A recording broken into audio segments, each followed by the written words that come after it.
Australia and round 14 of the World Rally Championship, one of the most spectacular rallies of the season.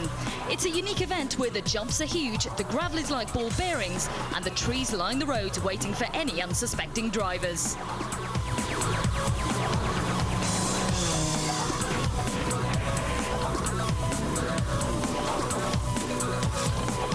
Even claiming the scalp of the normally infallible world champion last year. But Loeb's still injured and there's still some uncertainty on when he will return. We hope as soon as possible. I mean, I've talking with him already yesterday and he's going better and better. We expect to have him back in New Zealand, but we don't know yet. We have to wait some days. Every day make an improvement, you know, but we have to wait. Another casualty is Colin McRae, but his absence is due to the Kroner Citroën team nominating Xavier Pons as their #1 driver. The fiery Spaniard impressed in Turkey, beating McRae and earning himself another chance to prove his ability to Kronos, and more importantly, to Citroën. But by picking the relatively inexperienced Pons over McRae, have Kronos given up their title battle with Ford? If you look at the way that Colin went on this rally last year, then for sure, I think obviously Turkey was a difficult rally for him, but obviously he's got a good track record here.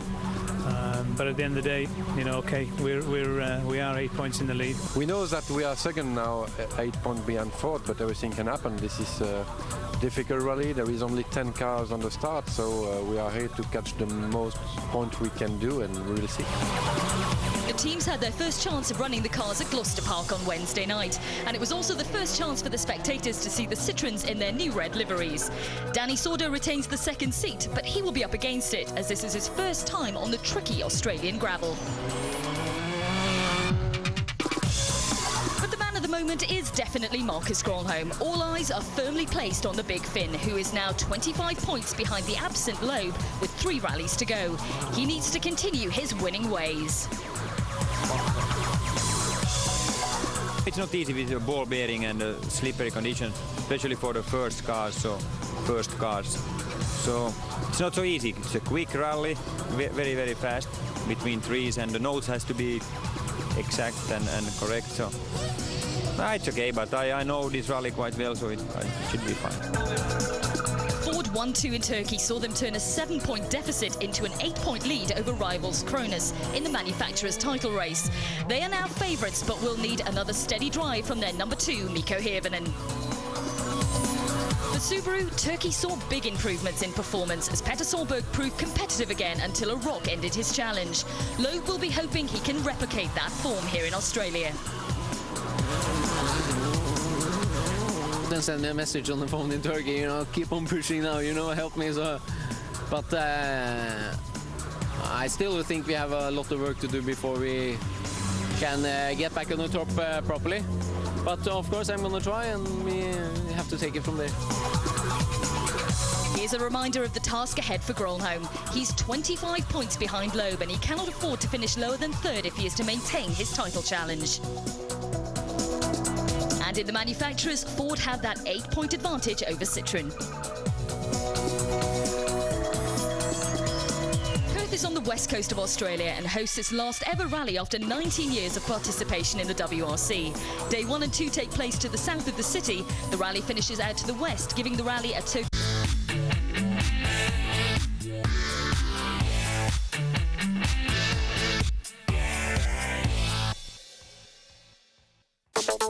November, and sport to remember. The superstars of tennis are in Madrid for the brilliant season finale. Taking part by invitation only, the year's 8 top players. All spurred on by $3 million in prize money and the chance of finishing the year as Sony... Marcus Gronholm set the pace, opening up a lead of almost 2 seconds.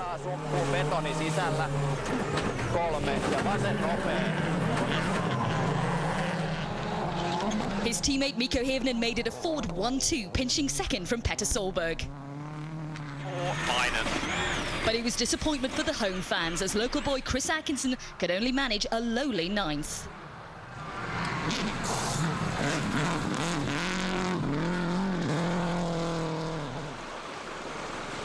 So this is how the top 6 line up going into the first of today's stages. There's very little between them, so expect some changes in the coming stages.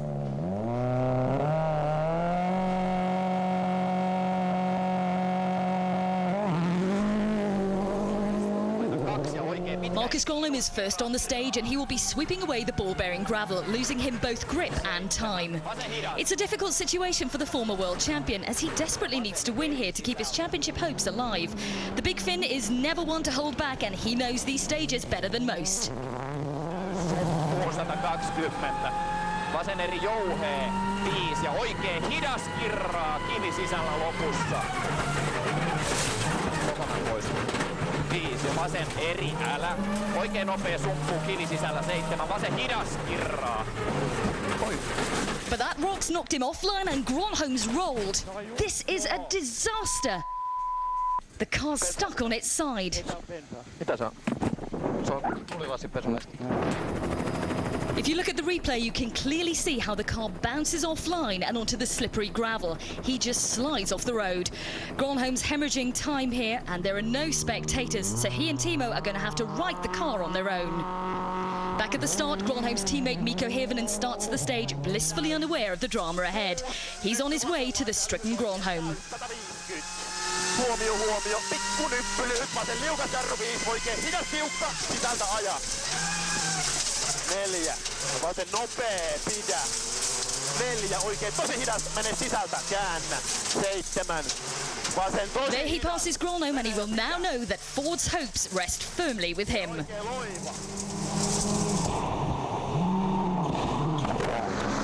Gronholm's still trying to right the car, but the question is how much damage has he done and will the car still be drivable?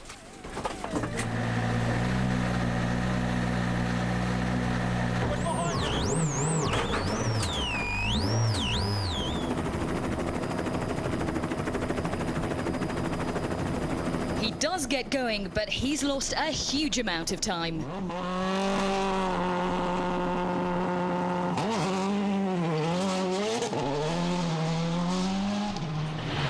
Danny Sordo is the first of the Citroens set to start the stage. It's his first time out in Australia and this will be a huge test for him as he literally tries to get to grips with these tricky stages. But he's slowing down. This is a nightmare for the young Spaniard who is looking to rebuild his confidence and help Citroen's bid for the manufacturer's title. It's a terminal problem and he is forced to retire barely 600 metres into the stage. It's not good news for the team either as they desperately need manufacturer points.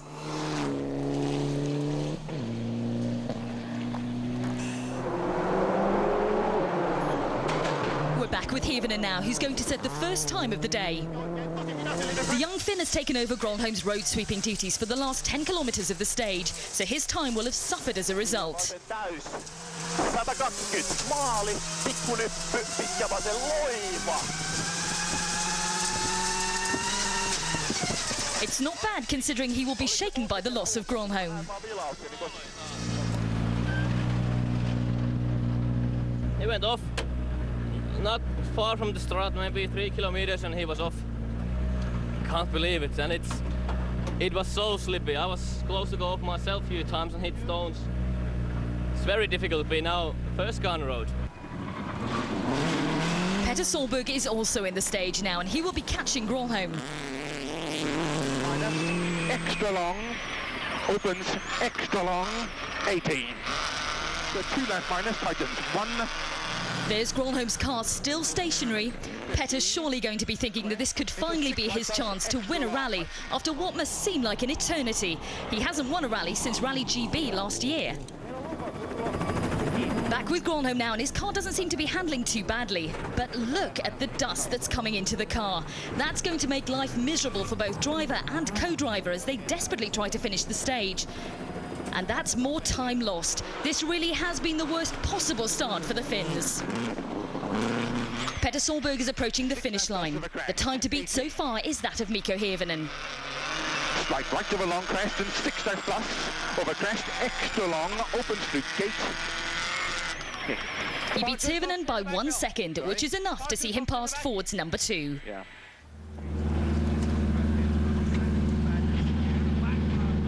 Surprised to see Marcus Gronholm roll already? Yeah, that's not normally like him, but that happens, yeah. Maybe you can win this. It's a long way to go, First I have to get this right. Chris Atkinson started very brightly at his home event last year, and he's looking quick again. The Australian has had a good road position and will want to make the most of it today. He's full of confidence after his Subaru's improved performance in Turkey. Just watch how hard he's pushing. He's approaching the end of the stage, and his time is compared to his teammate who has set the fastest time so far. Small crest, very long, 9 left, opens gate. Very long, 9 left, opens gate. Well done. He beats Petter by 3.3 seconds and wins the stage, but more importantly, he takes the lead of the rally. Here comes Gronholm, finally making it to the end of the stage, but how much time has he lost?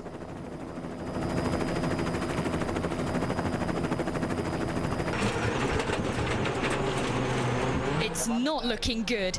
Almost 11 minutes. His championship bid is now in tatters, as third place now looks almost an impossible task.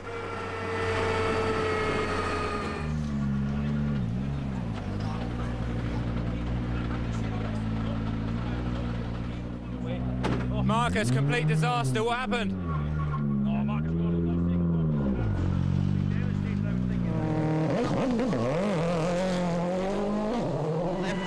2+ long. Matthew Wilson in his Stobart VK Ford was looking for a steady start on his first outing in Australia. Flat left 4 minus. Careful, right 3 minus in. But 5 kilometres in, he hits the same rock as Gronholm.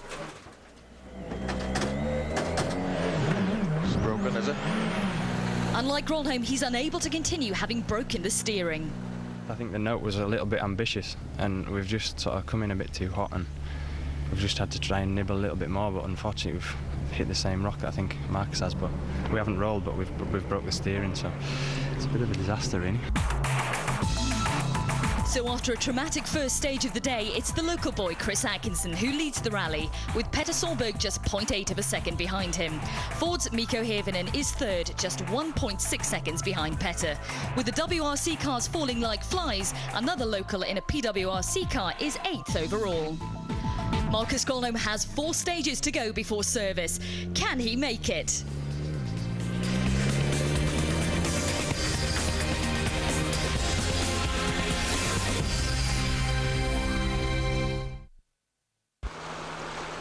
Welcome back to Australia. It's been a dramatic start to the day as we head straight into stages 4 and 5. Chris Atkinson is maintaining his blistering early pace. He wins stages 4 and 5 and extends his lead to 13.6 seconds. The fight for second, though, is becoming an intriguing contest. Mikko Hirvonen began stage 4 just 0.8 of a second behind Petter Solberg. The finish line is fast approaching now, and it's looking good. Yes, that's a great time from Mikko. He's 5.4 seconds faster than the Norwegian and takes over second. So Petter has a real fight on his hands this morning.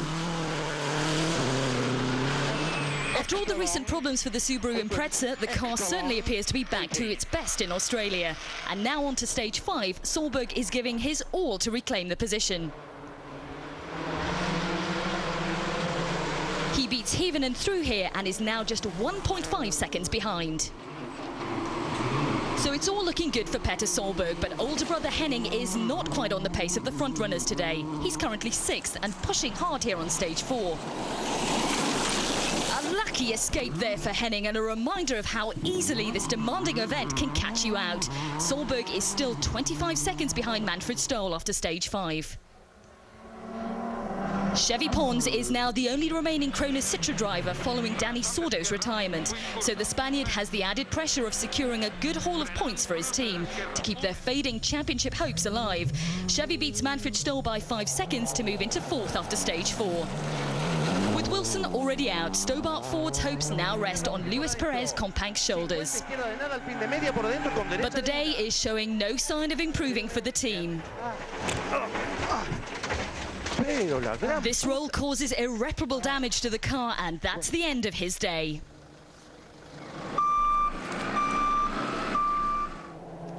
Marcus Gronholm, meanwhile, continues his exercise in damage limitation, but he loses another 44 seconds in stage 4, with conditions inside the car almost unbearable. He shows signs of a fight back on the following test to set the 3rd fastest time. So Australian Chris Atkinson leads on his home event by 13.6 seconds from Ford's Mikko Hirvonen. Petter Solberg is third. But the big story is with Marcus Gronholm. Has this handed the championship to Sebastian Loeb, or can you fight back and get near the podium? You need third, perhaps. Yeah, I think it's difficult, but I think he deserves it because he was leading so comfortable. So, okay, stupid mistake from me. What about the car? It's looking a bit sorry for itself. Can you get through the next couple of stages? Because there's no service now. We see. We have a little bit problem with the gearbox. Back with stage 6, Murray North, and Henning Solberg is pushing hard as he tries to improve on his 6th place. Venstre min 80. Turn 5 venstre pluss 150. But he's pushed too hard. That's a big off for Petter's brother. That's going to be the end of his Rally Australia.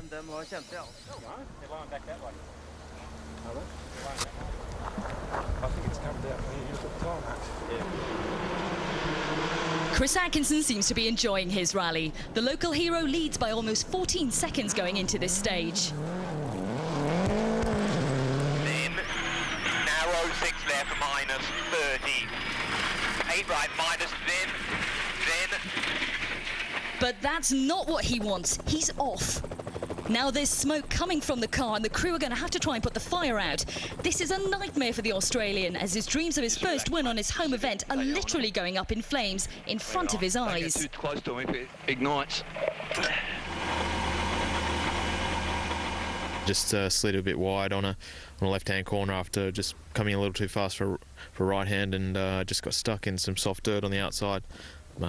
Small mistake, but that's life. Mikko Hirvonen profits from Atkinson's demise as he takes the lead of the rally. But Petter Solberg is pushing him hard as he beats Hirvonen on stage 6 and is now only 1.4 seconds behind the young Finn.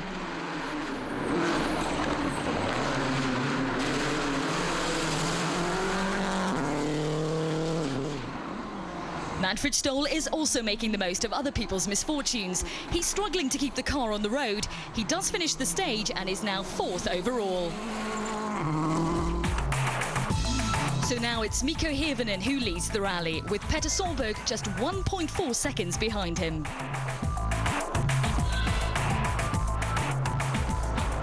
So going into stage 7, can Mikko Hirvonen stay ahead of the fired-up Petter Solberg? This is the second run through the Murray South stage, so a completely level playing field in terms of the cleared surface. And so far today, this battle between the former champion and Ford's young charger has been extremely close.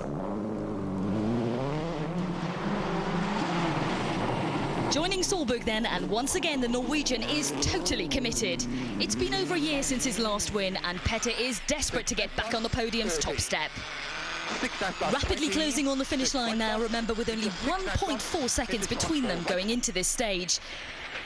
Petter beats Hirvonen by 4.1 seconds and takes the lead of the rally. Chevy Pons, meanwhile, continues his fine form in 3rd. He beats Manfred Stoll again on this stage to extend his advantage ahead of the Austrian to 17 seconds. With so many WRC drivers hitting trouble today, there's an unfamiliar name on the leaderboard. Local driver Dean Herridge leads the PWRC and is 5th overall. For Marcus Gronholm and co-driver Timo Rautiainen, though, it continues to be an extremely uncomfortable drive, with dust still swirling around the inside of the car. The Finn is 5th fastest on this stage, and service cannot come soon enough.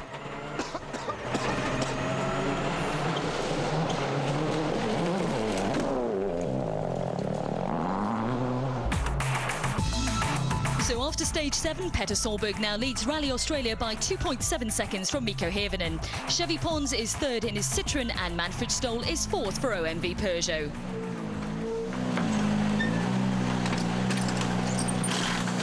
you think Marcus can fight back and keep that Drivers' Championship alive?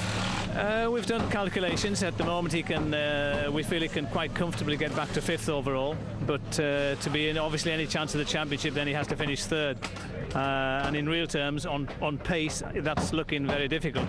But if you look at what's happened in these first few stages, how many retirements has actually been, then there's still 2.5 days of the rally to go. Then it's still all to play for.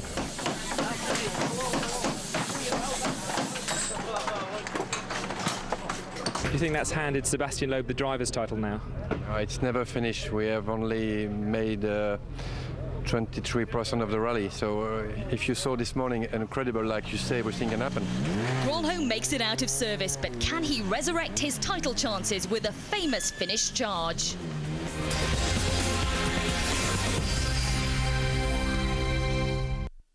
Welcome back to day 1 of Rally Australia. Stage 8 is the 23 kilometres of barracking, the longest of the day. And Mikko Hirvonen starts the stage just 2.7 seconds behind rally leader Petter Solberg. The Finn has seemed a totally new man since he moved to Ford, and he's been in breathtaking form recently. But to be fighting for a rally lead, that must be more than he dared to imagine.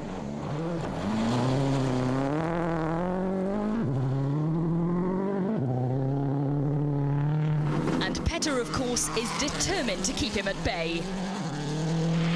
The Norwegian, in complete contrast to Hirvonen, is having arguably the worst spell of his career. Not a sight of a podium finish since Argentina. And that little slip won't help. He's overshot the junction and it's cost him precious seconds. Go right to the road. Go on. Here's Mikko Hirvonen now, coming towards the end of stage 8, and he set a time of 13 minutes, 12.4 seconds.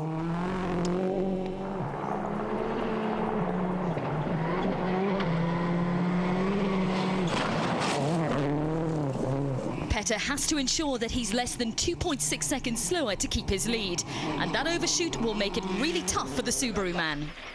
50.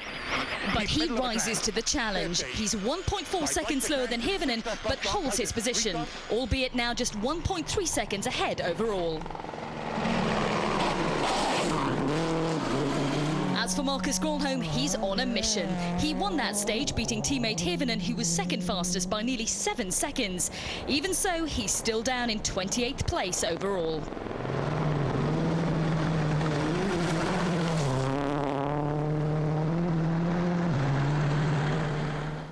Just one change in the top 6. Toshi Arai's climbed into 6th place as we head to stage 9.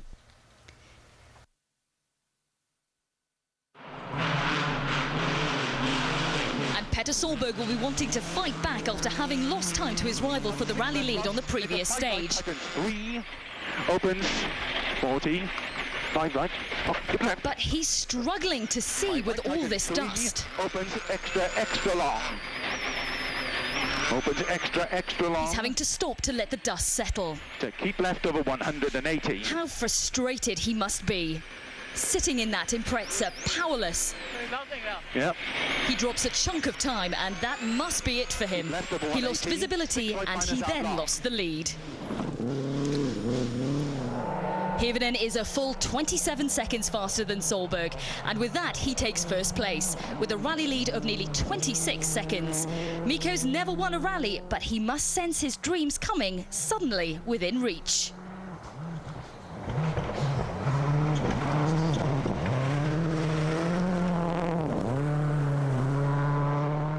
No changes in positions at the top of the leaderboard after the 2 super special stages that ended the day. Mikko Hirvonen remains out in front, 26.2 seconds ahead of second place Petter Solberg. In third, Chevy Pons doing well for Citroën in the absence of Loeb, and Manfred Stoll holds fourth.